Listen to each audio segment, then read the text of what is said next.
ડીસા કૃષિ વિજ્ઞાન કેન્દ્રના વૈજ્ઞાનિકોના માર્ગદર્શન હેઠળ હળદરની ખેતીમાં કાઠું કાઢતા ખેડૂતો।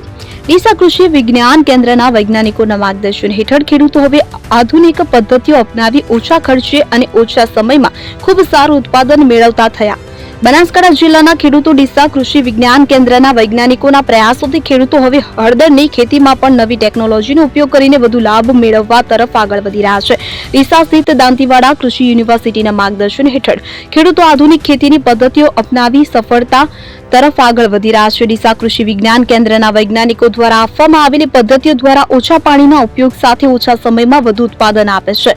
કૃષિ વિજ્ઞાન કેન્દ્રના વૈજ્ઞાનિક ડોક્ટર યોગેશ પવાર ખેડૂતોને સેમિનારો અને તાલીમ દ્વારા નવી ટેકનોલોજીઓ અપનાવવા પ્રોત્સાહન આપી રહ્યા છે। તેમના માર્ગદર્શનથી ખેડૂતો વિવિધ પાકોની ખેતી કરીને સારું ઉત્પાદન મેળવી આર્થિક પગભર બન્યા છે। 5 વર્ષ પહેલા ડીસા કૃષિ કેન્દ્રના ડોક્ટર યોગેશ પવારે સક્કરટેટી અને તરબૂચની ખેતી માટે એક અલગ પ્લગ ટ્રે ટેકનોલોજી શરૂ કરી હતી। આ ટેકનોલોજીના ઉપયોગ થકી ખેડૂતોએ રોપાથી વાવેતર શરૂ કર્યું, જેનાથી તેમને ઓછા સમયમાં સારું ઉત્પાદન અને ઊંચા બજાર ભાવ મળ્યા। ત્યારે આ સફળતાથી પ્રેરાઈને ખેડૂતો હવે રોપા કે ટેકનોલોજી તરફ વળીને ખેતી કરતા થયા છે। ડીસા પંથક રેતી બનાસકાંઠા જિલ્લાના ખેડૂતો હવે હળદરની ખેતીમાં પણ પોતાની કિસ્મત અજમાવી રહ્યા છે। બનાસકાંઠા જિલ્લામાં ખેડૂતો શિયાળુ પાક તરીકે હળદરની ખેતી બિયારણ દ્વારા કરતા હતા। જો કે આ પદ્ધતિમાં લગભગ 6 મહિનાનો સમય લાગ્યો હતો, ત્યારે ખેડૂતોને ઓછી મહેનતે ખૂબ જ સારું ઉત્પાદન ઓછા સમયમાં મળે તે માટે હવે ડોક્ટર યોગેશ પવારે હળદરના રોપા પણ તૈયાર કર્યા છે, જેથી વાવેતરનો સમય 1.5 મહિના ઘટી જશે।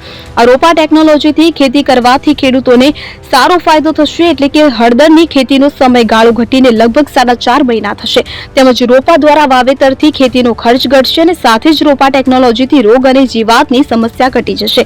જો કે રોપા ઉછેરથી ઓછા સમયમાં ખેતી થવાથી પાણીનો ઉપયોગ પણ ખૂબ જ ઓછો થશે। બનાસકાંઠાના ડીસા કૃષિ વિજ્ઞાન કેન્દ્રના આ નવતર પ્રયાસથી જિલ્લાના ખેડૂતો હળદરની ખેતીમાં ઓછા સમયમાં વધુ ઉત્પાદન અને આવક મેળવતા થશે। તેમજ આ નવી ટેકનોલોજી ખેડૂતોને આધુનિક ખેતીની દિશામાં આગળ વધવા માટે પ્રોત્સાહનરૂપ સાબિત થશે। ડોક્ટર યોગેશ પવાર અને તેમની ટીમના સહિયારા પ્રયાસોથી હવે બનાસકાંઠાના ખેડૂતો માટે ખેતી વધુ નફાકારક અને વધુ ઉત્પાદન આપવા સાથે સારો એવો આર્થિક લાભ આપનારની ચોક્કસ સાબિત થશે।